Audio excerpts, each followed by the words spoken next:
Hi అండి, చూసేయండి లోపల అంతా ఎలా ఉంది. చాలా అద్భుతంగా ఉంది కదా.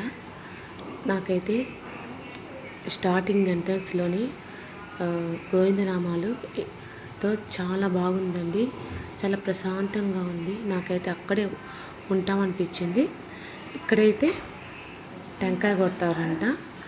మేమైతే ఇక్కడ లక్ష్మీనరసింహస్వామికి తులసిమాల వేసాము. తులసిమాల వేసేసి ఇంకా ఇక్కడ తులసి బంతి పెట్టి ఇంకా పాప 365 ఒత్తులు ఎగిలించాలని చెప్పి నేను అనుకున్నాను. కానీ పాప ఎగిలిస్తుంది. ఇంకా 365 ఒత్తులు ఎగిలిచ్చేసినాక నేను టెంకాయ కొట్టాను.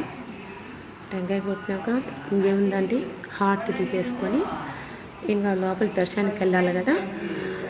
ఇంకా వెళ్ళేటప్పుడు ఇంకా అక్కడ ఉండే వాళ్ళు అన్నారు లోపల సెల్స్ కానీ కెమెరాలు కానీ అలో లేదు అని. కానీ చూద్దామండి, వీలైనంత వరకు ట్రై చేస్తాను. సెల్ వచ్చి అలో చేపిస్తే అక్కడ ప్రతిదీ వీడియో తీసి పెడతాను, లేకపోతే లేదండి.